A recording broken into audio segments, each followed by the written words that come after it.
Renungan pendahuluan pada Sabat sore hari ini dengan judul Oknum-oknum yang harus dihindari. Pada masa sejarah dunia sekarang ini, kita bersama-sama menghadapi suatu pekerjaan yang terlampau besar, yaitu memulai peperangan baru dalam menghadapi kuasa agen-agen setan yang gaib. Kita harus mengesampingkan oknum-oknum, namun kita mungkin tergoda untuk menarik keuntungan dari kata-kata atau tindakan. Dengan kesabaran, kita harus menguasai jiwa kita.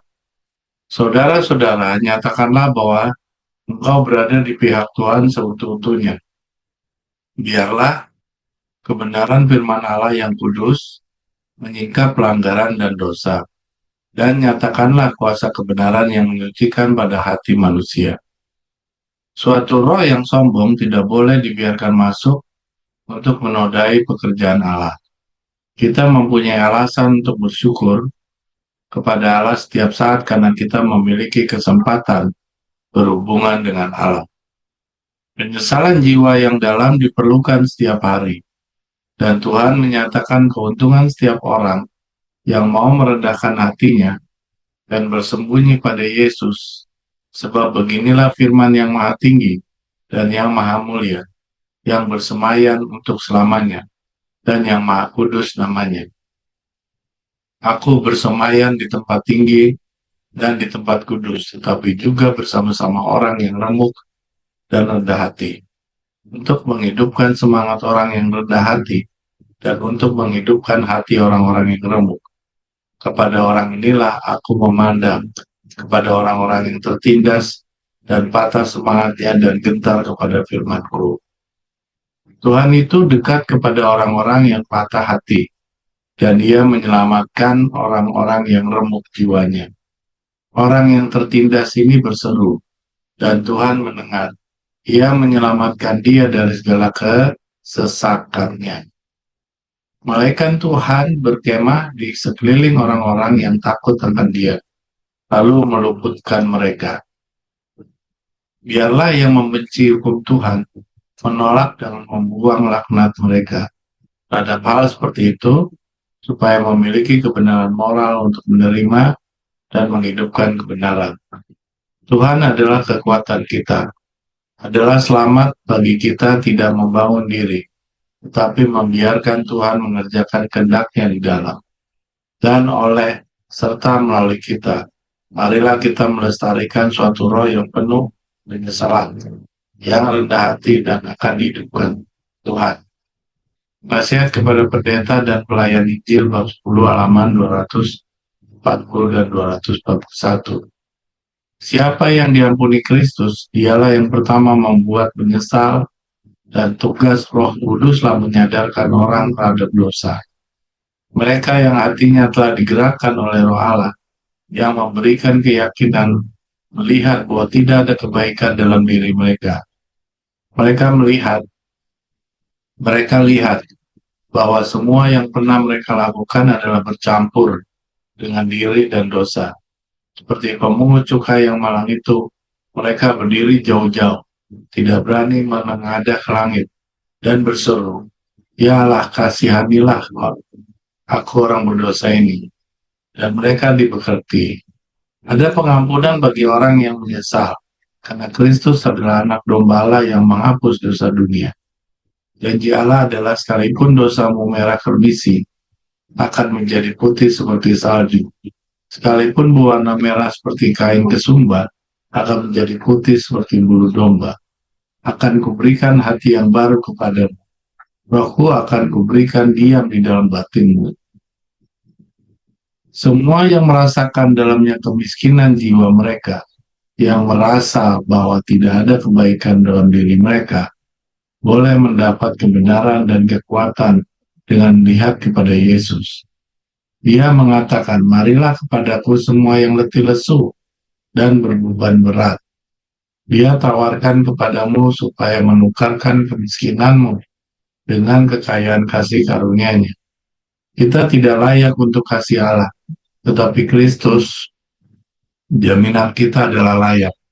dan mampu menyelamatkan semua orang yang akan datang kepadanya.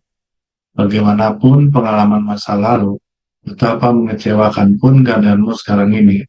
Jika engkau mau datang kepada Yesus, sebagaimana keadaanmu lemah, tak berdaya, dan putus asa, Juru Selamat kita yang penuh kasih akan menemuimu dan akan merangkulkan tanganmu dan juga kebenarannya kepadamu. Kepada Bapa dia menghadapkan kita dengan memakaikan jubah putih, yaitu tabiatnya. Untuk kepentingan kita dia memohon kepada Allah, aku telah mengambil alih tempat orang berdosa. Janganlah hendaknya anak yang tidak patuh ini kau pandang, tapi biarlah aku. Tak kalah setan dengan teriakan keras menuntut jiwa kita, mempersalahkan kita karena dosa, dan mengklaim kita sebagai mangsanya. Darah Kristus membela kita dengan kuasa yang lebih besar. Tetapi mereka yang menunggu untuk melihat perubahan mujizat dalam tabiat mereka, tanpa usaha yang tekun pada pihak mereka untuk mengalahkan dosa, akan mengalami kekecewaan. Tidak ada alasan bagi kita untuk merasa bimbang, kecuali bahwa ia sanggup menyelamatkan sepenuhnya semua orang yang datang kepadanya. Kecuali kita terus-menerus merasa takut, jangan-jangan sifat kita yang lama kembali mengungguli kita. Jangan sampai musuh itu akan menemukan perangkap di mana kita kembali menjadi tawanannya. Kita harus bertumbuh dalam keindahan rohani setiap hari. Kita akan sering gagal dalam usaha kita untuk meniru teladan ilahi. Kita harus sering sujud dan menangis di kaki Yesus oleh sebab kekurangan dan kesalahan kita. Tetapi kita jangan putus asa, kita harus berdoa lebih tekun, percaya lebih penuh, dan berusaha kembali dengan lebih teguh, supaya bertumbuh menjadi serupa dengan Tuhan kita. Bila kita tidak mengandalkan kuasa kita sendiri, maka kita akan mengandalkan kuasa Juru Selamat kita, dan memberikan pujian pada Allah yang merupakan kesehatan, raut wajah kita dan Allah kita. Maranatha 7 Agustus, halaman 227. Ya, di sini di ayat renungan ini saya tidak bisa panjang lebar memberikan gambaran. Yang jelas di ayat merah terakhir yang saya bacakan, ya tetapi mereka yang menunggu untuk melihat perubahan mujizat dalam tabiat mereka tanpa usaha yang tekun pada pihak mereka untuk mengalahkan dosa akan mengalami kekecewaan. Ya, jadi kalimat ini saya baca berulang-ulang. Jadi kalau kita tidak pernah mau berusaha, tapi hanya berharap pada mujizat yang terjadi, ya dari tabiat kita tidak bisa kita rubah, berharap hanya mujizat.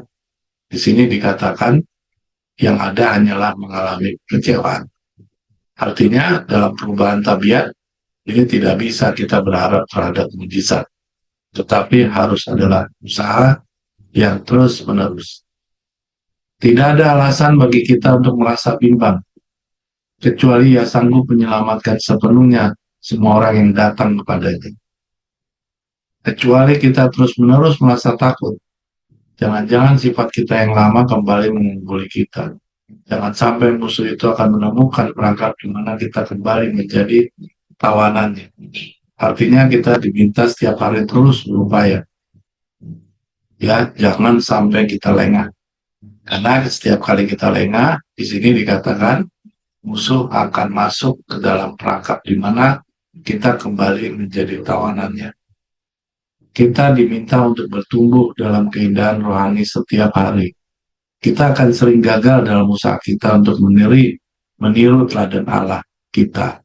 Kita harus sering sujud dan menangis di kaki Yesus oleh sebab kekurangan dan kesalahan kita. Tetapi kita jangan putus asa. Kita harus berdoa lebih tekun, percaya lebih penuh, dan berusaha kembali dengan lebih teguh supaya bertumbuh menjadi serupa dengan Tuhan kita. Ya, saya hanya bisa menyampaikan seperti itu. Nanti bisa disempurnakan oleh Saudara Ray. Terima kasih.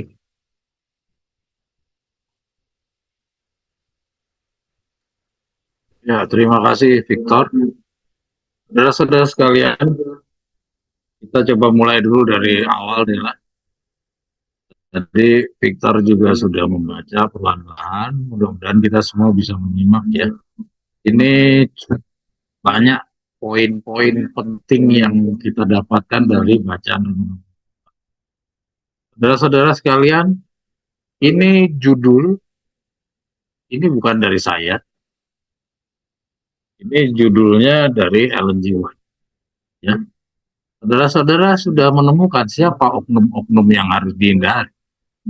Kalau saudara ikuti tadi yang dijelaskan oleh Victor, dibaca perlahan oleh Victor, adakah oknum-oknum disebutkan? Yang kita amati tadi hanya bicara tentang kesombongan, ya, terus harapan kita untuk ada mukjizat, ya, terus nasihat untuk kita jangan kecil hati, ya, karena Tuhan itu nanti akan menebus mereka yang letih lesu, ya, terus nanti Yesus akan memikul, walaupun setan akan menyerang, nanti Yesus akan membela kita. Lalu oknum-oknum yang disuruh hindari ini siapa? Ya, nah, ini kan menjadi pertanyaan, kenapa judulnya oknum-oknum yang harus dihindari? Ya, nah, ini menjadi sebuah pemikiran. Kenapa judulnya nyawet seperti ini? Memang di dalam isi dari tulisannya ada kata-kata oknum-oknum, tapi isi dari seluruh pembicaraan tidak terlihat penjelasan tentang oknum-oknum Indonesia. Ya, nah, itu kita mari perlahan-lahan kita ikut bacaan ini. Pertama, kita baca dulu paragraf yang paling pertama. Pada masa sejarah dunia sekarang ini, ya, di sekarang ini artinya saat Nyonya White menulis. Ya, apakah ini dimaksudkan kepada masanya Ellen G. White ataukah ke masa sesudah Ellen G. White? Sebagaimana kita baca banyak tulisan-tulisan Nyonya White yang demikian. Yang sebenarnya Nyonya White bilang sekarang ini sebenarnya bukan untuk di masanya Nyonya White, tapi lebih tepatnya kepada masa sesudah zamannya Ellen G. White, bahkan jauh sesudah masanya Victor Hutek. Ya, nah, demikian juga bacaan ini. Mari kita ikuti bacaan ini, nanti akan terlihat lebih tepatnya kepada siapa. Ya. Mari kita baca perlahan-lahan. Pada masa sejarah dunia sekarang ini, kita bersama-sama menghadapi suatu pekerjaan yang terlampau besar, yaitu memulai peperangan baru dalam menghadapi kuasa agen-agen setan yang lain. Ya. Nah, di sini kita lihat ya dijelaskan bahwa pada masa sekarang ini kita akan menghadapi sesuatu peperangan yang baru. Ya, memulai peperangan baru. Jadi peperangan yang masa lalu sudah selesai, ya.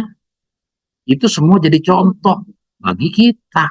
Tapi kita sendiri harus menambahkan pengetahuan kita dari apa yang sudah disampaikan oleh nabi-nabi dan apa yang kita saksikan dari hari ke hari. Itu yang kita tahu dari petunjuk Victor Hutek di Amaran Sekarang. Saya lupa Amaran Sekarang berapa, nanti saudara-saudara bisa cari. Ya, kita udah pernah bahas itu, bahwa kita mengetahui rencana-rencana Allah hanya dari apa yang nabi-nabi sampaikan dan apa yang kita saksikan sendiri dari hari ke hari. Nah, yang Ellen G. White bicarakan di sini adalah sesuatu yang kita akan saksikan dari hari ke hari, yaitu apa? Peperangan yang baru. Jadi bukan peperangan yang sudah dialami oleh nabi-nabi di masa lalu, atau bahkan juga yang dialami Nyonya White ataupun Victor Hutek. Kita akan menyaksikan sendiri peperangannya kita. Ya, nah, peperangan yang kita sendiri ikut serta di dalamnya. Ya, nah, di mana peperangan yang kita akan ikut serta di dalamnya ini dijelaskan sama Nyonya White, dikatakan ada kuasa-kuasa agen-agen setan yang gaib. Ya, nah, ini kita perlahan-lahan mulai digiring untuk memahami ada oknum-oknum yang harus dihindari. Ya, tapi oknum-oknum yang dihindari ini apa saja? Ya, apakah ini orang ataukah berbagai hal? Nah, nanti kita akan lihat di dalam penjelasan. Kita lanjut dulu. Di sini ada kuasa agen-agen setan yang gaib. Ya, kita terus. kita harus mengesampingkan oknum-oknum. Nah, jadi di dalam peperangan yang baru ini kita sudah dinasihati untuk mengesampingkan oknum-oknum. Jadi artinya apa? Artinya di dalam menghadapi peperangan yang baru ini kita sudah mulai merubah praktek beragama kita. Ingat, peperangan yang baru ini tentunya kalau kita hubungan dengan pembelajaran kita adalah peperangan dari orang-orang yang memasuki masa 40 hari. Tidak lagi perangan yang sudah kita lewati, yaitu 3,5 tahun. Peperangan yang kita mau hadapi ini adalah peperangan lanjutan, ya, yaitu peperangan yang paling terakhir, yaitu peperangan 40 hari. Nah, di dalam memulai peperangan yang baru ini, kita disuruh mengesampingkan oknum-oknum. Artinya, selama ini waktu kita menghadapi peperangan kita yang lama atau peperangan dari nabi-nabi yang masa lalu, itu banyak orang-orang ya yang ngaku-ngaku umat Allah itu terpengaruh oleh berbagai oknum-oknum. Nah, kita pun ya sebagai contoh saingan dari rasul-rasul, ternyata pada saat mereka mau memasuki pendidikan 40 hari, didapati Yesus, pada dasarnya mereka tidak layak, tidak siap ya untuk mengemban tugas mendapatkan roh suci hujan awal. Artinya, disitulah terbukti bahwa mereka masih mempunyai oknum-oknum yang mempengaruhi mereka. Ya, oknum itu omongan-omongan, pengaruh-pengaruh segala macam. Ya, ini oknum-oknum kita sudah bisa melihat bahwa ini bukan orang, ini segala sesuatu. Ya, kita harus mengesampingkan oknum-oknum. Namun kita mulai mungkin tergoda untuk menarik keuntungan dari kata-kata atau tindakan. Tuh. Jadi di dalam 40 hari ini, walaupun kita sudah mengasingkan diri atau mengesampingkan oknum-oknum, ya diingatkan ini, kita juga masih kemungkinan bisa tergoda untuk menarik keuntungan dari kata-kata atau tindakan. Tuh, dari kata-kata apa? Ya dari kata-katanya kita, atau dari statement-statement Nyonya White atau Victor Rutte. Jadi hati-hati saudara, ini dalam periode kita memasuki peperangan yang baru. Ya, jadi akan ada kemungkinan kita tergoda untuk menarik keuntungan dari kata-kata atau tindakan. Ya, lanjut terus. Ya, jadi ingat kita akan tergoda. Jadi artinya kita masing-masing ini bisa saja kembali lagi seperti yang sebelumnya. Tadi Victor udah bacakan paragraf yang paling terakhir. Kita dimungkinkan kembali lagi seperti kita yang dulu-dulu. Ya, jadi makanya kita suruh waspada untuk peperangan yang terakhir ini. Jaga diri kita, jangan sampai kita kembali lagi kayak dulu. Sia-sia dong kalau kita sudah masuk di kelas 40 hari, balik lagi karakternya murid-murid Yesus yang 3,5 tahun masih rebut-rebutan kedudukan, masih mementingkan diri sendiri. Kan harusnya tidak boleh ada lagi di dalam 40 hari kan. Nah, ini diingatkan sama Nyonya. Kita lanjut. Ya. Tuh. Dengan kesabaran kita harus menguasai jiwa kita. Nah, jadi supaya tidak tergoda, maka kita harus kuasai jiwa kita. Saudara-saudara, nyatakanlah bahwa engkau berada di pihak Tuhan seutuh-utuhnya. Jadi 3,5 tahun itu tidak utuh. Maka di dalam 40 hari ini, bagaimana caranya? Kita berjuang lah segala macam. Ya, upaya untuk supaya kita bisa menguasai jiwa dan seutuhnya berada di pihak Tuhan. Kalau yang kemarin terbukti tidak seutuhnya, ya yang sekarang harus seutuhnya. Ya, contoh dari murid-murid Yesus itu sudah sebagai bukti. Kalau Petrus masih dengan karakternya yang dulu, yaitu menyangkal Allah, menyangkal Yesus, dia tidak akan mungkin dipakai. Maka itu dia harus berubah. Dan dia sudah buktikan bahwa dia bisa berubah. Nah, sekarang pertaruhannya ke diri kita. Kita bisa berubah atau tidak? Ataukah kita tetap seperti Petrus yang kemarin saja? Ya, nah, bacaan Nyonya White ini menyadarkan kita. Kita lanjut. Nah, Biarlah kebenaran firman Allah yang kudus menyingkap pelanggaran dan dosa. Jadi biarlah kebenaran yang mengungkapkan pelanggaran dan dosa, bukan oknum-oknum, ya, tapi kebenaran firman Allah, ya. Jadi kita harus ingat ini bacaan ini harus kebenaran yang membukakan pelanggaran-pelanggaran kita, ya, bukan orang lain. Ya, kita terus. Dan nyatakanlah kuasa kebenaran yang menyucikan pada hati manusia tuh. Jadi sudah waktunya kita nyatakan tuh kuasa kebenaran yang menyucikan pada hati manusia. Ya. Kita lanjut terus. Suatu roh yang sombong tidak boleh dibiarkan masuk untuk menodai pekerjaan Allah. Jadi di dalam periode ini, ya, kita itu tergoda untuk menjadi orang sombong. Kita mempunyai alasan untuk bersyukur kepada Allah setiap saat karena kita memiliki kesempatan berhubungan dengan, ya, kita disuruh harus bersyukur kepada Allah. Ya. Sedangkan orang yang sombong tentunya dia tidak bersyukur. Orang yang sombong ini dia merasa dirinya sudah lengkap. Ya, saudara-saudara sekalian, kita mau lanjut ke bawah. Saudara perhatikan di bawah banyak beberapa kali, ya, kita baca Nyonya Owe bicara tentang Tuhan datang kepada orang yang remuk hatinya, yang letih lesu. Ya, tidak ada sama sekali Tuhan datang kepada mereka yang sombong, tapi datangnya kepada orang-orang yang letih lesu, yang remuk hatinya. Ya, artinya ini adalah orang-orang yang berlawanan dengan sifat sombong. Ya, di bacaan yang lain kita sudah tahu bahwa Tuhan menuntut apa? Kepada kita rendah hati. Ya.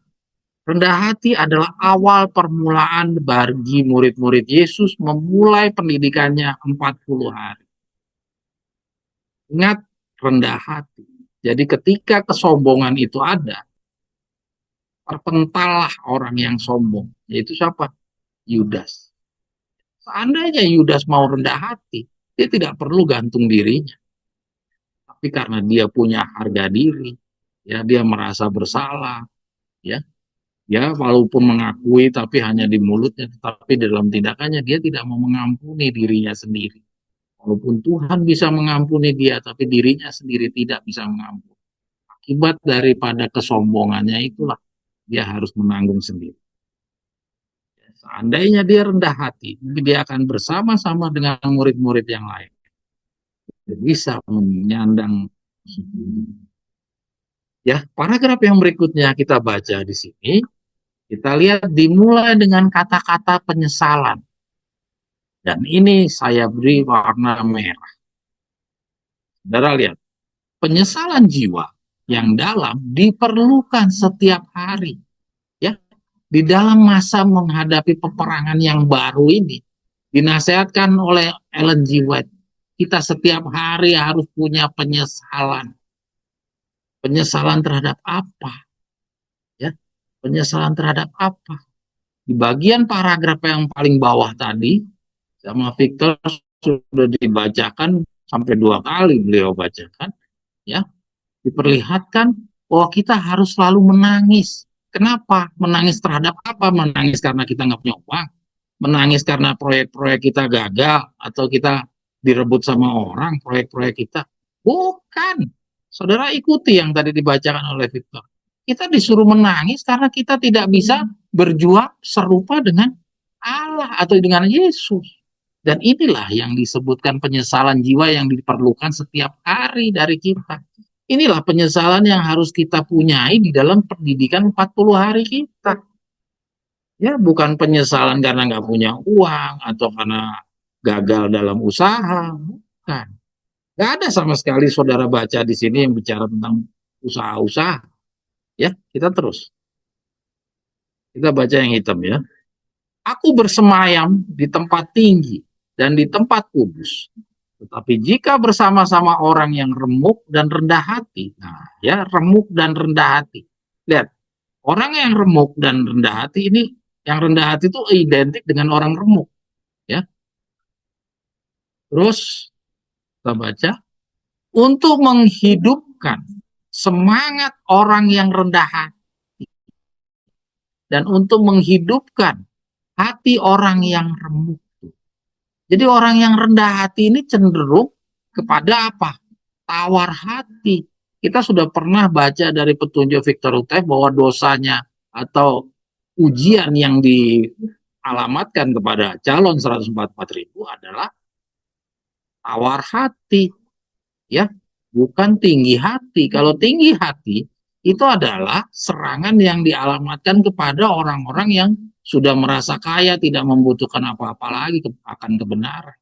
Sedangkan kita diserangnya dengan tawar hati. Bacaan ini mengarah kepada hal tersebut. Ya. Nyonya White menyampaikan bahwa Tuhan hadir untuk memberikan semangat, untuk menghidupkan semangat orang yang rendah hati, dan untuk menghidupkan hati orang-orang yang remuk.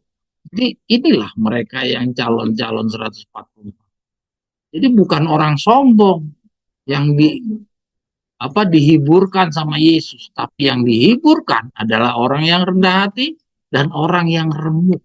Artinya mereka lah calon 144.000. Ya, jadi Anda semuanya siap-siap.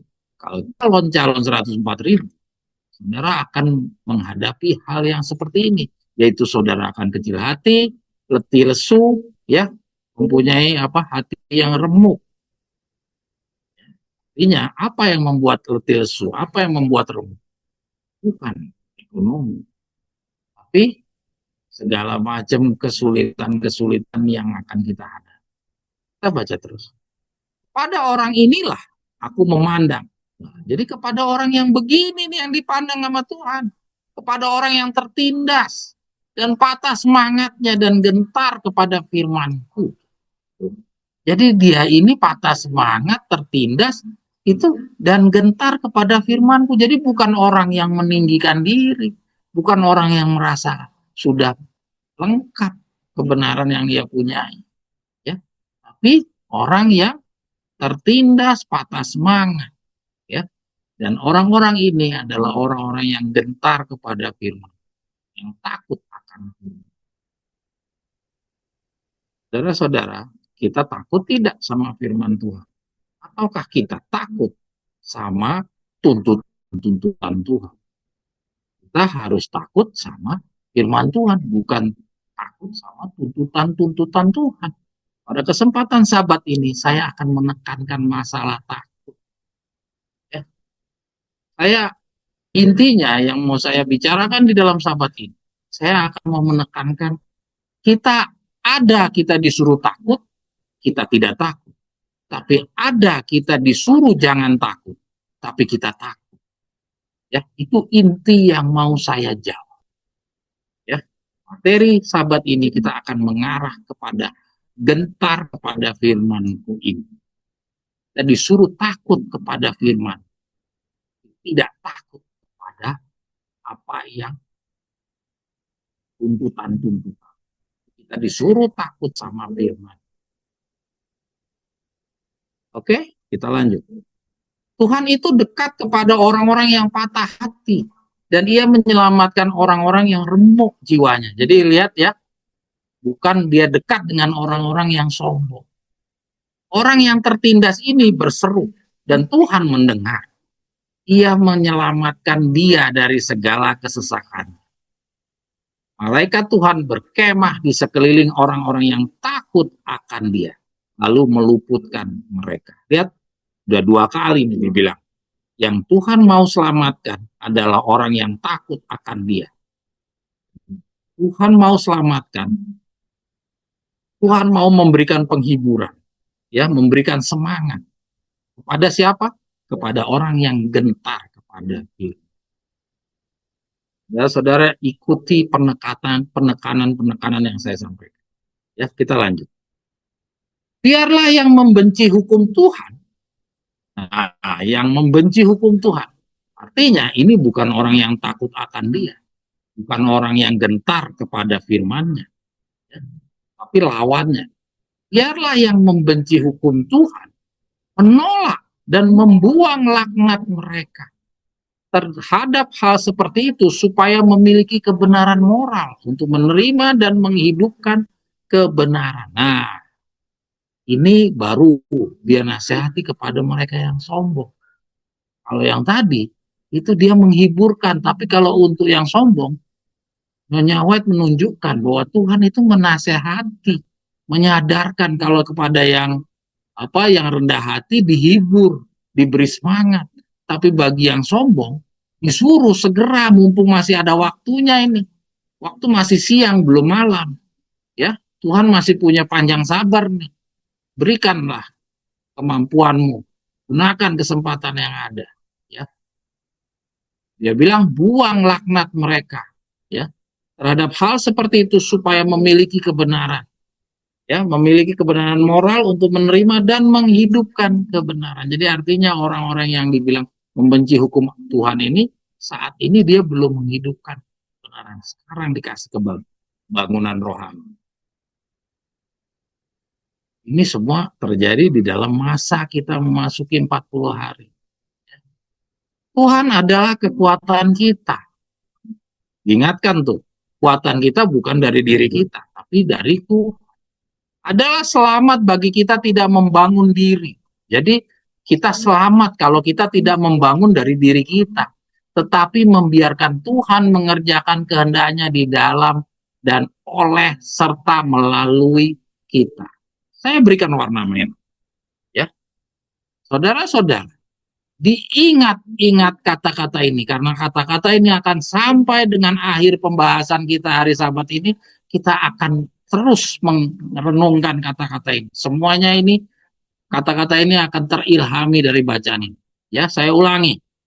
Tetapi membiarkan Tuhan mengerjakan kehendaknya di dalam dan oleh serta melalui kita. Selama kita nggak menyadari bahwa Tuhan akan bekerja di dalam, oleh, serta melalui kita. Kalau kita nggak menyadari ini, kita akan punya ketakutan yang luar biasa besar. Karena hidup kita sekarang ini menghadapi banyak gejolak-gejolak yang di zaman dulu belum pernah terjadi. Perang-perang sekarang yang ada di hadapan kita ini, nanti akan ada perang Raja Utara, Raja Selatan, ya, perang dari media-media sosial, media segala macam, ya, ada gempa bumi, ya, bencana alam segala macam. Itu terjadi di dalam periode kita. Dan semuanya itu akan menggoda kita untuk takut, ya, khawatir, ya. Apalagi tuntutan-tuntutan Tuhan yang kita sudah baca tadi, ya, kita disuruh gentar sama firman-Nya. Tapi kenyataannya kita takut sama tuntutannya, bukan kepada firman-Nya yang kita takuti, tapi kita takut sama tuntutannya. Dituntut sama Tuhan suruh meninggalkan A, B, C, D, kita malah ketakutan untuk melaksanakannya. Ya. Nah, bacaan ini kita harus selalu merenungkan sampai pembacaan kita nanti di penutupan Sabat hari ini. Ya. Tetapi membiarkan Tuhan mengerjakan kehendaknya di dalam dan oleh serta melalui kita. Jadi artinya bukan kita yang akan mengerjakan semua sisa pekerjaan yang mengerikan-mengerikan yang di depan ini. Jadi perlu nggak kita takut? Perlu nggak kita khawatir? Kalau kita sudah diingatkan, diyakinkan sama Nyonya White seperti ini, ya jawabannya tidak. Tapi faktanya, silakan saudara jawab sendiri masing-masing. Jujur, faktanya kita takut. Kenapa kita takut? Karena kita berpikir pakai pikirannya tetangga-tetangga kita yang nggak kenal roh nubuat. Teman-teman kantor kita, teman-teman pergaulan kita, ya saudara-saudara kita yang bahkan nggak pernah baca tongkat gembala. Pikiran mereka yang kita bawa ke dalam alam berpikir kita. Jadi ketakutan kita, kekhawatiran kita banyak dipengaruhi oleh mereka. Tapi kalau dari Nyonya White, ada nggak disuruh kita takut sama hal-hal yang di depan? Bacaan yang ditunjukkan Nyonya White adalah seperti ini. Membiarkan Tuhan mengerjakan kehendaknya di dalam dan oleh serta melalui kita. Jadi artinya kalau kita mau pakai pikiran Tuhan, perlu takut nggak? Harusnya tidak. Tapi faktanya kita takut. Artinya Pelajaran ini membangunkan kita. Pelajaran Sabat ini membangunkan kita untuk kita harus menggunakan pikiran Tuhan. Jangan pakai pikirannya tetangga kita, saudara kita, teman-teman kita. Mulailah kita perang yang baru. Kita ciptakan peperangan yang baru.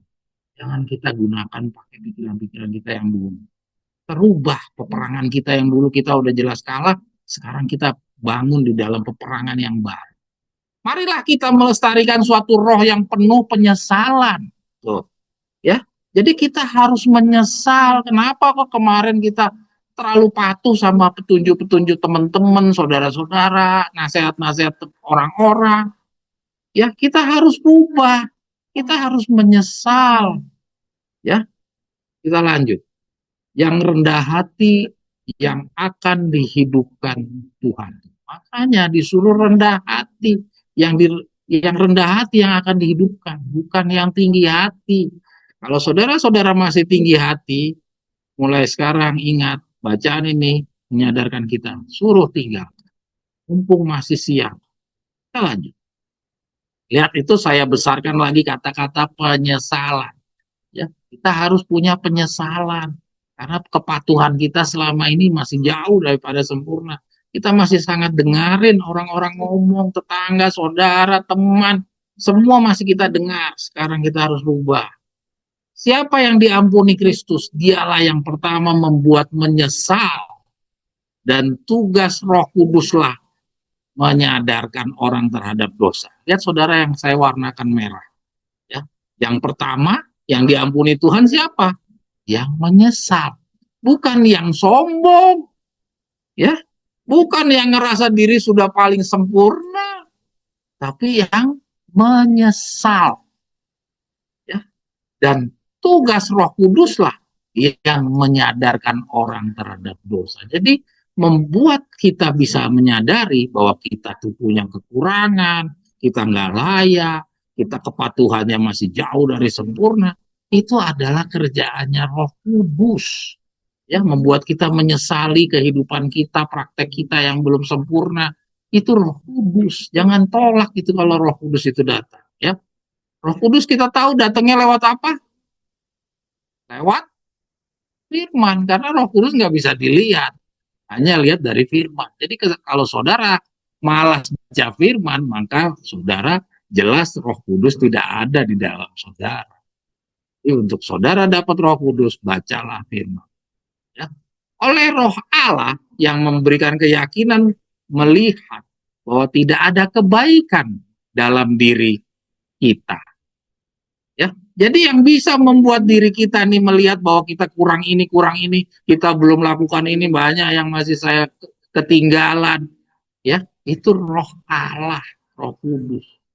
Tapi kalau sampai orang bilang, saya udah cocok, ini udah sempurna, ya, seperti ada tadi Lukas ya, tuh. Ya, nah ini di bawah diceritakan ada Lukas 18 ayat 13, di sini diceritakan tentang dua orang yang datang ke Yesus. Ya, yang berdoa kepada Yesus. Yang satu pemungut cukai, yang satunya Farisi. Doanya si si Farisi, saudara mungkin sudah pernah baca ya, di dalam beberapa minggu yang lalu pernah kita bahas. Ya, doanya berbeda. Kalau si Farisi, dia berdoanya terima kasih Tuhan karena saya tidak seperti orang itu. Orang itu jahat, memungut uangnya orang, ya, mengambil. Saya tidak sejahat orang itu. Terima kasih Tuhan. Ya, sedangkan doanya pemungut cukai, dia sebuah doa yang memperlihatkan kerendahan hati sampai dia nggak mampu mengangkat lehernya tuh, tidak berani menengadahkan ke langit ke lehernya. Ya Allah, kasihanilah aku orang berdosa. Dan di dalam bacaan ini, ya, dan di dalam nasihatnya nyawat yang kita sudah pernah bahas, kita disuruh harus seperti pemungut cukai, bukan orang yang tinggi hati seperti si orang Farisi. Ya, jadi disinilah kita bisa lihat bagaimana Roh itu bekerja. Kalau Roh itu bekerja, dia akan membuat rendah hati orangnya, bukan tinggi hati. Jadi artinya jelas di sini ada dua roh yang menguasai di dalam contoh orang Farisi dan pemungut cukai. Dan kita harus seperti pemungut cukai. Ya, kita lanjut. Ada pengampunan bagi orang yang menyesal. Nah, lihat. Pengampunan itu Tuhan sediakan hanya bagi yang menyesal. Tapi bagi yang tinggi hati seperti orang Farisi itu tidak disediakan. Ya, jadi saudara mau pilih yang mana?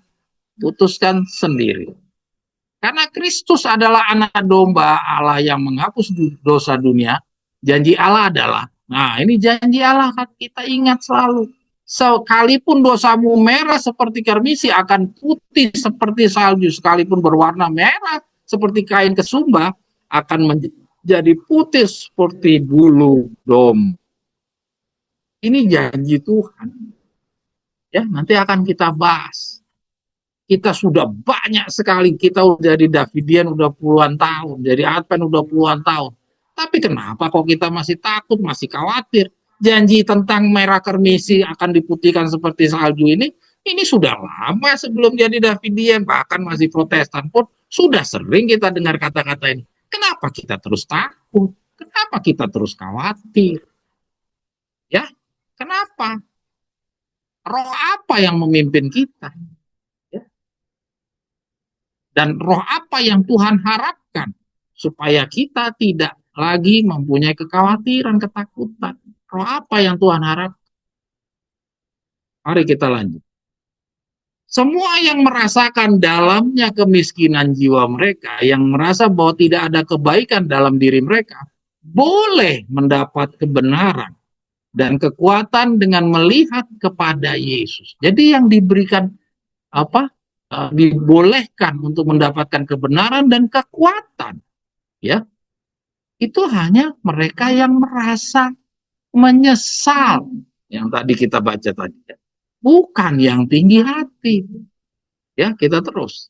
Dia mengatakan, marilah kepadaku semua yang letih lesu dan berbeban berat. Coba lihat, Nyonya White berkali-kali berulang-ulang bicara kepada kita tentang hiburannya kepada orang yang letih lesu dan berbeban berat. Dia tidak ada sama sekali hiburan kepada orang-orang yang sombong.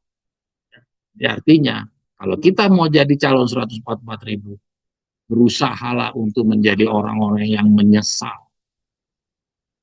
Dia tawarkan kepadamu supaya menukarkan kemiskinanmu dengan kekayaan kasih karunia. Ya. Jadi kita ini didapati calon 144.000 ini miskin. Ya, dan kemiskinan ini ditawarkan untuk ditukar dengan kekayaan kasih. Ya. Nah, dibilang kemiskinan ini otomatis kemiskinan dalam hal apa? Dalam rohani. Suruh tinggalkan. Jadi kita kalau sekarang ini 3,5 tahun masih penuh dengan kemiskinan, kita harus bukan kemiskinan dalam bentuk uang ya, ini dalam rohani. Suruh tukar. Dalam periode 40 hari ini kita sudah mulai menyesal, berubahlah. Kita lanjut. Betapa mengecewakan pun keadaanmu sekarang ini ya. Jadi 3,5 tahun kamu betapa merah kermisinya itu dosamu. Jika engkau mau datang kepada Yesus, sebagaimana keadaanmu lemah, tak berdaya, dan putus asa, Juru Selamat kita yang penuh kasih akan menemuimu dan merangkulkan tangannya dan juga kebenarannya kepadamu. Apa besarnya hiburan ini. Tapi kita masih punya ketakutan. Kita masih khawatir sama perjalanan sisa ke depan. Apa penyangkalan kayak Petrus yang kita lakukan kembali. Kita di dalam bacaan yang sudah pernah kita baca apa? Kalau kita meragukan firman Tuhan, itu sama saja menghina Tuhan. Nah, masihkah kita mau terus juga di dalam 40 hari ini menjadi penghina-penghina Tuhan?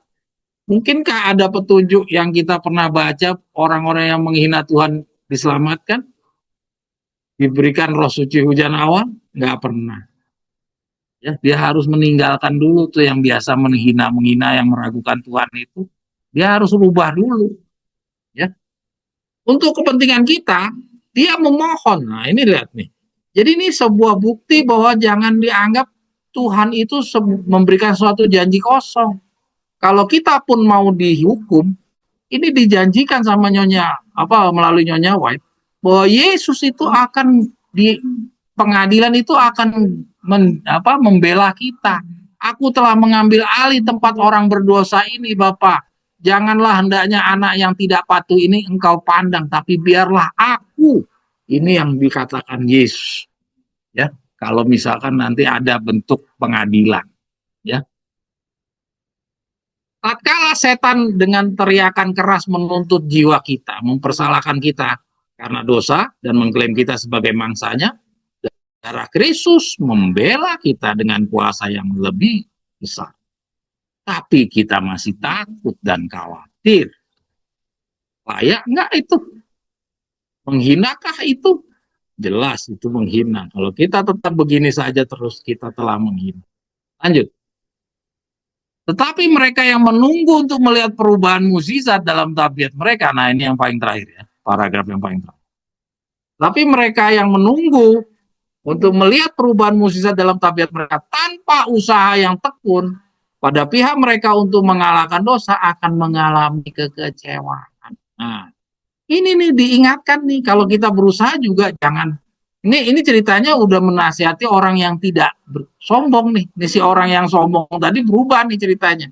Dia sudah menurunkan harga dirinya, tapi masih setengah-setengah. Kalau menurunkan harga dirinya hanya setengah-setengah, ya hasilnya seperti ini. Ya, dia misalnya hanya menunggu supaya ada perubahan mukjizat dalam tabiatnya, tapi nggak mau usaha yang maksimal. Ya, di sini nih ditegaskan sama Nyonya White. Ya, tanpa usaha yang tekun pada pihak mereka untuk mengalahkan dosa, ya, artinya usaha yang setengah-setengah, akan mengalami kekecewaan. Ya, jadi murid-muridnya Yesus 3,5 tahun itu dianggap sebagai usaha yang masih setengah-setengah. Makanya di dalam 40 hari mereka tidak dibolehkan lagi atau mereka dikurangi mengajar ke sana sini. Ya, Yesus sama sekali tidak lagi datang ke Ka'bah. Ya, saudara, silahkan buka aja tuh sebanyak-banyaknya petunjuk-petunjuk Nyonya White atau Alkitab. Cari tahu apakah setelah Yesus bangkit dari kematiannya, ada nggak Yesus mengunjungi lagi? Tidak ada datang ke Ka'bah. Yesus fokus. Kenapa? Yesus mau membuat murid-muridnya Yesus itu tekun. Kalau yang selama ini setengah-setengah, Yesus mau rubah nih murid-murid Yesus menjadi orang-orang yang tekun. Demikian juga kita, sebagai contoh saingan, dalam 40 hari ini kita harus rubah menjadi orang-orang yang tekun, tidak setengah-setengah. Tidak ada alasan bagi kita untuk merasa bimbang, kecuali bahwa ia sanggup menyelamatkan sepenuhnya semua orang yang datang kepadanya. Jadi nggak ada alasan, ya. Tapi kita masih takut, kita masih aja khawatir, ya. Kita masih lanjut dengan kata-kata itu, ya. Nah, sampai hari ini masih, ya. Tidak bisa dipungkiri. Coba saudara jawab sendiri dalam hati saudara. Saudara takut tidak? Khawatir tidak? Jelas saya tahu Anda semua punya kekhawatiran dan ketakutan. Takut nggak punya uang. Kalau nggak ada gaji lagi bulanan bagaimana? Terus bagaimana nanti kalau rumah saya dirampas? Saya udah nggak punya gaji. Rumah tempat tinggal dirampas. Ya, ini adalah, ya, itu peperangan di dalam diri kita, di dalam batin kita. Ya, dan untuk menjawab peperangan tersebut, jangan saudara jawab dengan pendapat saudara. Biarkanlah firman Tuhan yang memberikan bantuan kepada saudara. Salah satunya ya bacaan yang kita bacain. Dan kita temukan dari bacaan yang seperti ini, terlihat bahwa nggak ada tuh firman Tuhan itu sepakat dengan kekhawatiran kita. Tidak ada dukungan dari firman Tuhan untuk, iya benar kamu takut aja, khawatir aja, nggak ada. Bahkan diingatkan kita untuk berhenti untuk punya kekhawatiran. Serahkan sepenuhnya kepada Yesus. Biarkanlah Tuhan yang bekerja tadi kan melalui kamu, serta kamu, dari kamu, apalah tadi itu. Ya.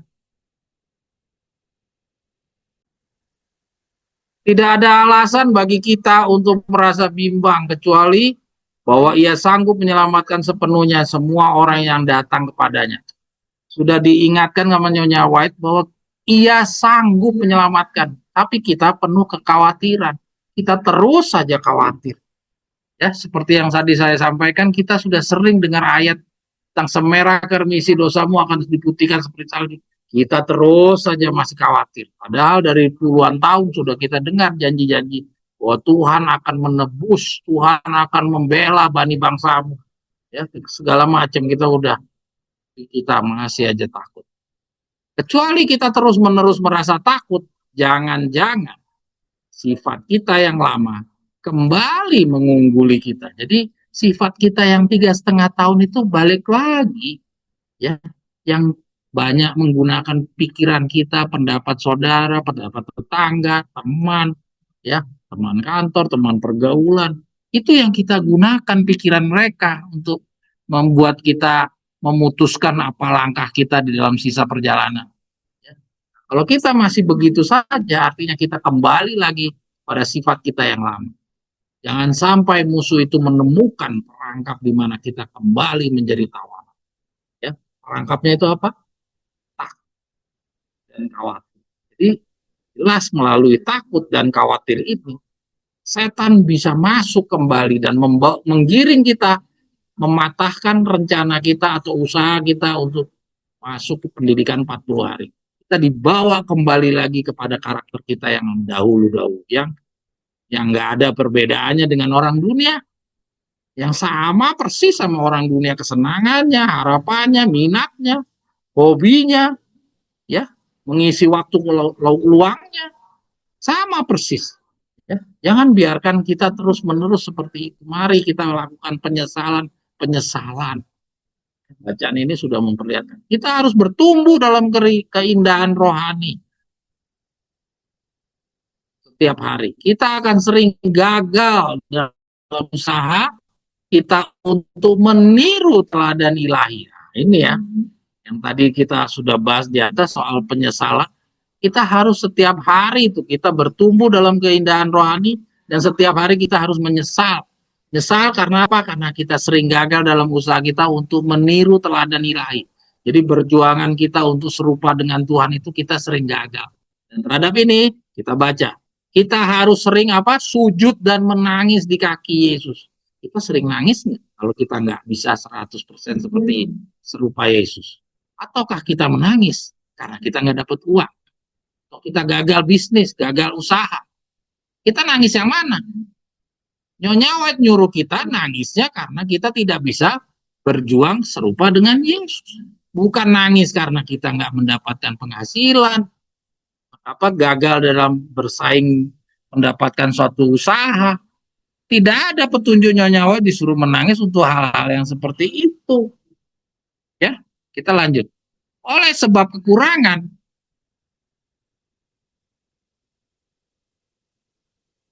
dan kesalahan kita. Tetapi kita jangan putus asa. Nah, itu diingatkan, kita nggak boleh putus asa.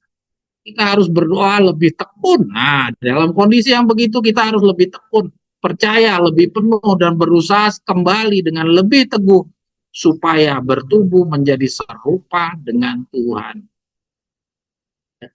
Saudara-saudara sekalian, demikianlah renungan dahuluan kita. Ya, inti dari pembelajaran ini, jangan takut, jangan khawatir. Mari kita masuk di dalam materi pembelajaran kita. Ella, silakan.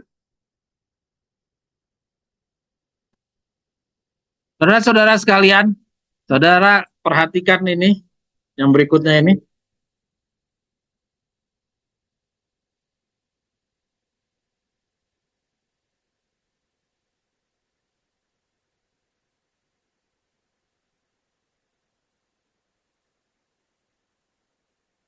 Ya, saudara lihat, mari kita baca sama-sama. Sebagaimana yang saya tadi sampaikan, bahwa fokus pembicaraan kita adalah pada hari Sabat ini mengenai takut dan khawatir. Kita lihat di sini, ini saya ambil screenshot dari postingan orang Protestan.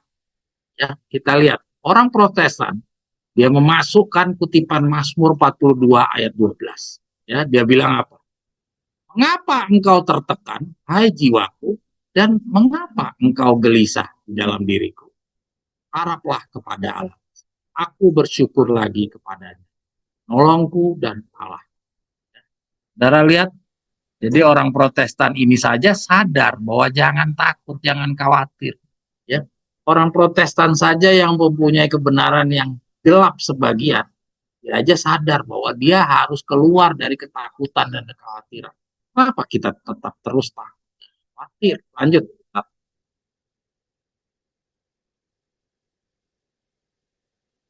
Dia orang Protestan ya.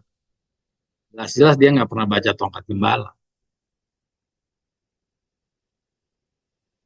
Berikutnya,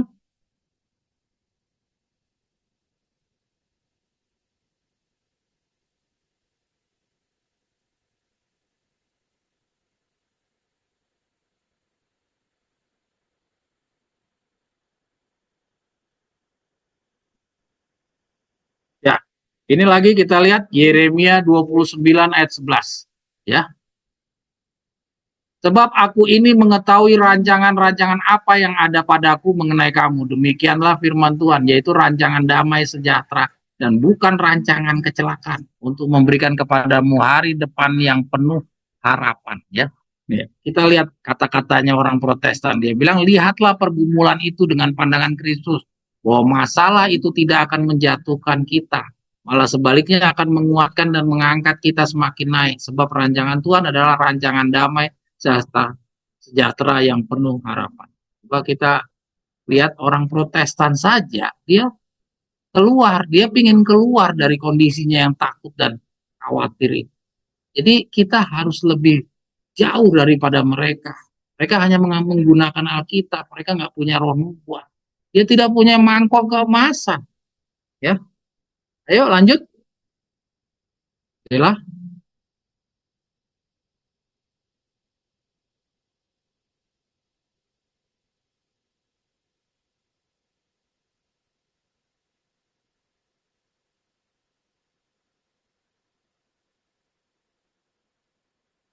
Ya, yang berikutnya lagi, masih satu lagi ini, 1 Korintus 15 ayat 58, sama juga dari orang Protestan.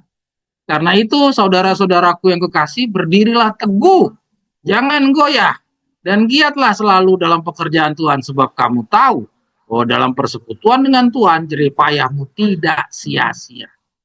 Ya, lihat. Jadi dia gunakan 1 Korintus 15 ayat 58 supaya kita jangan takut, jangan goyah, jangan patah semangat, jangan khawatir. Ya, oke. Lanjut Dela.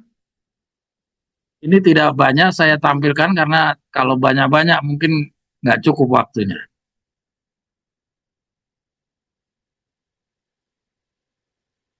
Saya bagi menjadi dua. Yang pertama ini takut, ya. Yang kedua juga nanti mengenai takut. Tapi takut kepada apa? Yang pertama takut kepada apa? Yang kedua nanti takut kepada apa? Ya. Yang ini jangan takut. Yang kedua takutlah. Nah nanti saudara lihat. Yang pertama disuruh jangan takut, jangan khawatir, jangan goyah. Ya tadi. Nanti yang di bagian kedua kita diingatkan untuk takutlah. Nah ini ya. Kalau ayat-ayat ini adalah ayat-ayat fear not, ya. Nah, jadi jangan takut. Ya. Ini saya coba kumpulkan ada 15 kata-kata dari ayat-ayat. Ya. Yesaya 5:35 ayat 4. Katakanlah kepada orang yang tawar hati, kuatkanlah hati, janganlah takut.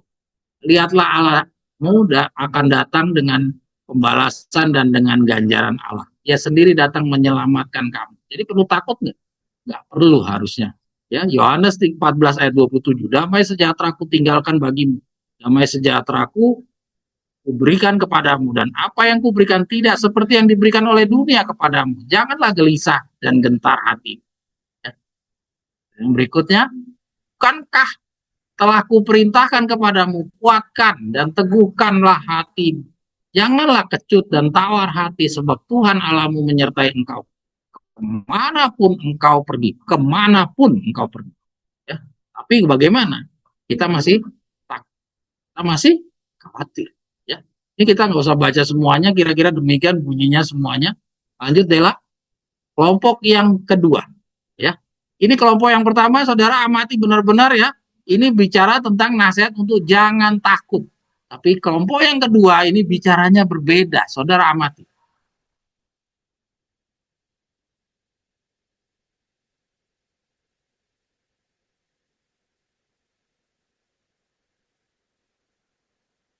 Ini masih juga postingan dari orang-orang Protestan. Ya, kita lihat di sini, Ulangan 10 ayat 20. Engkau harus takut akan Tuhan Allahmu, kepadanya lah haruslah engkau beribadah dan berpaut, dan demi namanya haruslah engkau, dan seterusnya dan seterusnya, ya. Yesuslah Tuhan Allah yang kita sembah dan tinggikan, ya. Ini postingan Ulangan 10 ayat 20. Saudara lihat perbedaannya dengan yang tadi, ya. Yang tadi itu dibilang jangan takut, tapi yang ayat yang ini mengatakan takutlah, ya. Jadi saudara bisa lihat ini kontradiktif, ya. Yang tadi jangan takut, jangan khawatir, jangan goyah, yang ini disuruh takut. Oke, lanjut.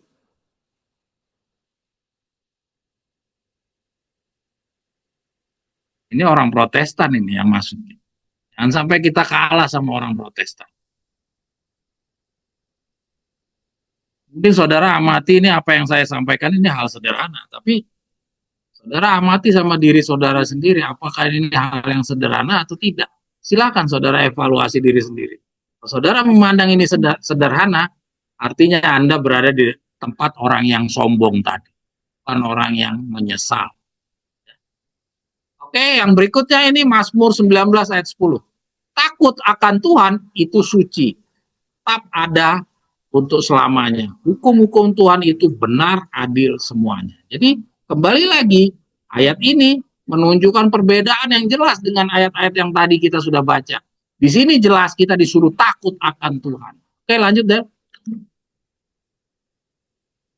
Ini masih orang Protestan, saudara. Sekali lagi saya ingatkan, jangan sampai orang Protestan punya ilmu pengetahuan agamanya, kerohaniannya, malah lebih tinggi dari kita dalam hal masalah takut dan khawatir. Kita baca lagi, Ulangan 10 ayat 20. Engkau harus takut akan Tuhan Allahmu. Kepadanya lah haruslah engkau beribadah dan berpaut, dan demi namanya haruslah engkau bersumpah. Kita disuruh harus bersumpah, ya. Oke, lanjut Del. Ya, dari Protestan udah cukup. Sekarang ini dari kumpulan ayat-ayat, dan ayat-ayat ini saya dapatkan dari Google. Jadi bayangkan itu Google malah lebih pintar dari kita. Jangan sampai Google lebih pintar daripada kita. Termasuk yang tadi juga 15 ayat itu saya dapatkan dari Google.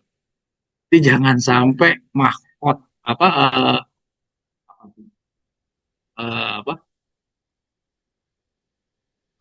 mangkok kemasan itu kalah sama Google dan kalah sama orang Protestan. Ya. Bukan mangkoknya yang salah, tapi karena kitanya yang tidak patuh. Kita masih memasang telinga bagi suara-suara dari tetangga, saudara, teman-teman, lingkungan, ya. Sehingga kita lebih dengar suara mereka daripada petunjuk Tuhan. Tuhan udah mengingatkan kita untuk jangan takut, tapi kita masih takut. Ketika kita disuruh takut, bahkan kita abaikan. Ya, kalau kita lebih dengar teman kita, terus kita kita mendorong untuk tetap takut dan khawatir, artinya kita sudah mengabaikan petunjuk Tuhan. Kalau kita mengabaikan petunjuk Tuhan, bukankah itu artinya kita tidak takut sama petunjuk Tuhan? Ya, nah itu tadi barusan dari Google, ya. Ini kembali lagi sinyal, ya. Itu tertampil berapa ayat? Ya.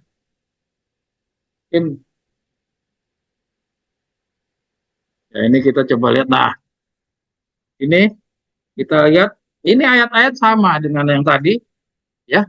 Dan janganlah kamu takut kepada mereka yang dapat membunuh tubuh, tetapi yang tidak berkuasa membunuh jiwa. Takutlah terutama kepada Dia yang berkuasa membinasakan, baik jiwa maupun tubuh di dalam neraka. Jadi disuruh takut sama Tuhan, jangan takut sama manusia.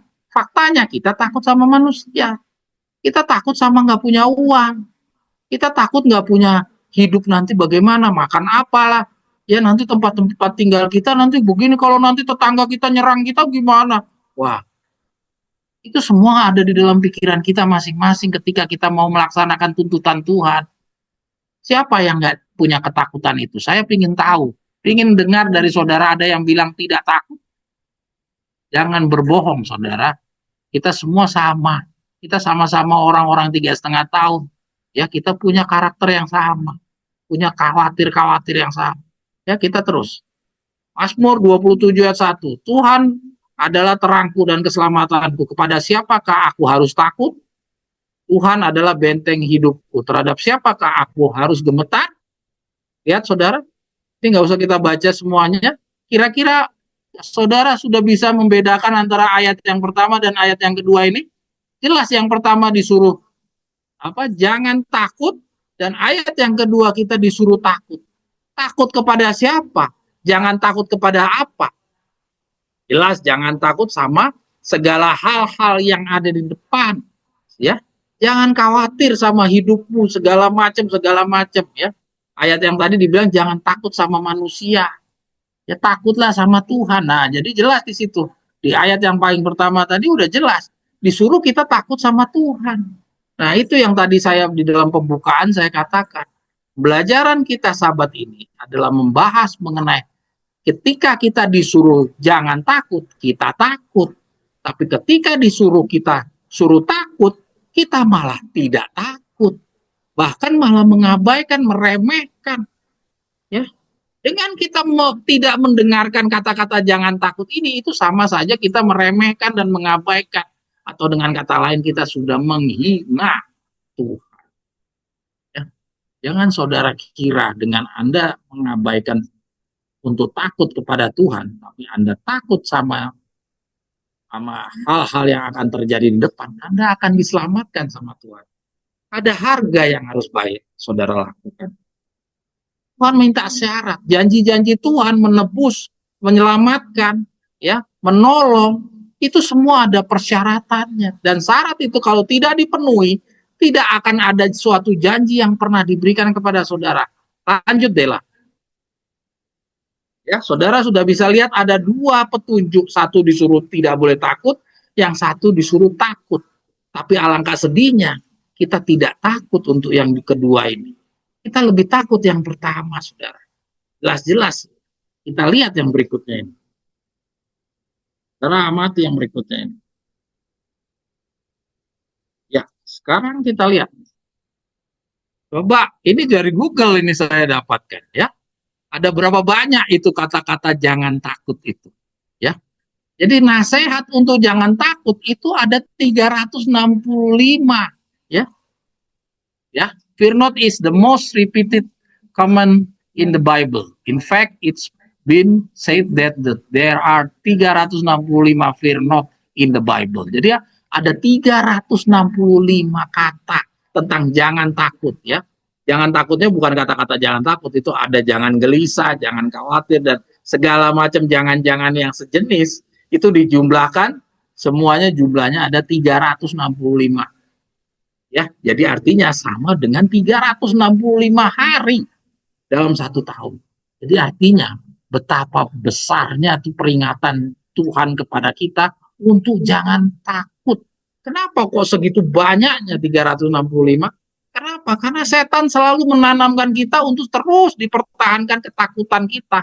Kekhawatiran kita itu selalu ditanamkan terus sama setan. Maka itu Tuhan buat sampai 365 buah, ya, nasihat untuk mengingatkan kita karena gencarnya serangan dari setan. Dan nyatanya setan pun masih menang sama kita. Jangan sampai kita memulai 40 hari kita dengan kekalahan. Ya, Dela lanjut, Del. Ya, jangan sampai kita memulai pendidikan 40 hari kita dengan kekalahan. Buat apa kita masuk pendidikan 40 hari kalau kita datang dengan kekalahan? Ya sudah, tidak bisa lanjut di dalam kelas 40 hari. Kita menjadi seorang Yudas. Walaupun kalau Yudas langsung mati, kita tidak mati, tapi secara rohani kita udah mati. Secara fisik kita belum mati. Ya, seperti yang kita sudah pernah belajar tentang banyak mayat hidup di dalam 40 tahun bangsa Israel keluar dari Mesir. Ya, usia-usia di atas 20 tahun, ya, yang keluar dari Mesir, itu sudah dibilang tidak bisa kamu sampai tanah Kanan. Jadi dia mau hidup bisa 40 tahun atau tidak 40 tahun, dia mayat hidup pada dasarnya. Ya, jangan kita ciptakan mayat-mayat hidup sebagai contoh saingan daripada bangsa Israel itu. Ya, jangan kita pelihara rasa takut khawatir kita. Ya, kita lanjut dulu ini.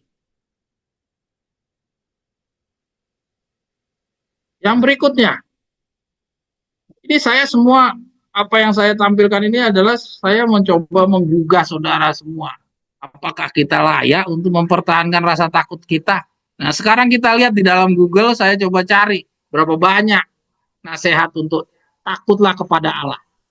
Tidak ada angka pasti berapa kali takutlah kepada Allah muncul di Alkitab. Ya, karena variasinya banyak. Nah, saudara bisa bandingkan tidak? Kenapa kok yang tadi sampai 365, yang ini tidak bisa dihitung, ya? Dan tidak bisa dipastikan berapa banyak. Kenapa? Karena setan tidak nyerang yang ini. Yang setan serang adalah yang tadi, ya.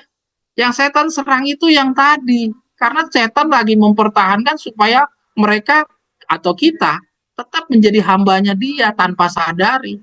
Mulut kita ngomong hamba Tuhan, tapi tindakan kita sebenarnya adalah hambanya setan.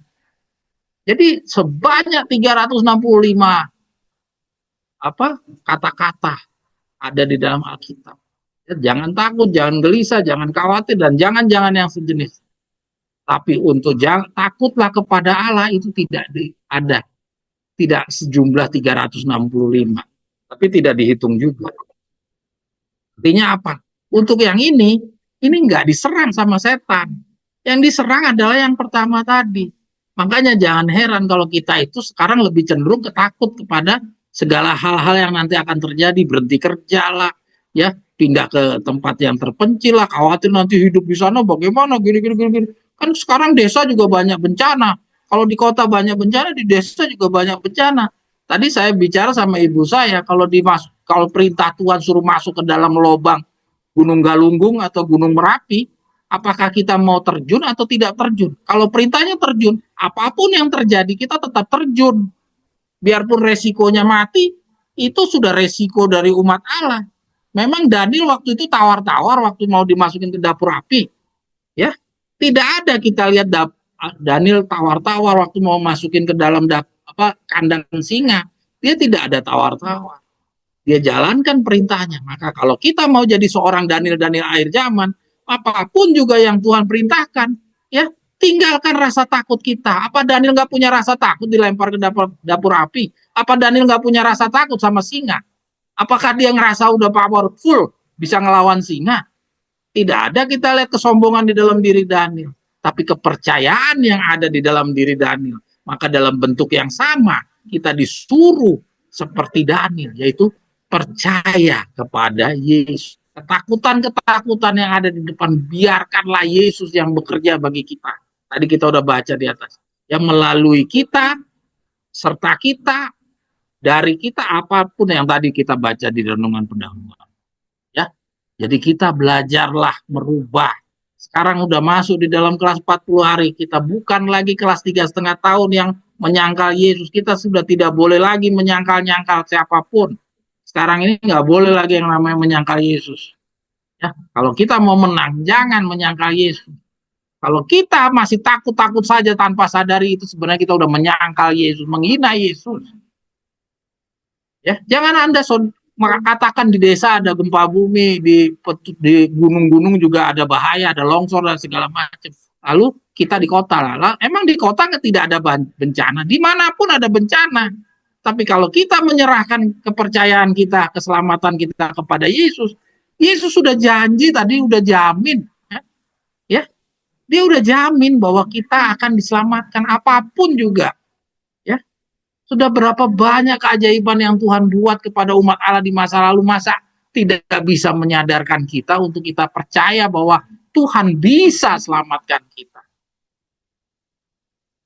Ya, ini juga menyadarkan saya sendiri ya. Saya juga penakut untuk mau berhenti kerja dan segala macam itu. Saya jujur masih takut.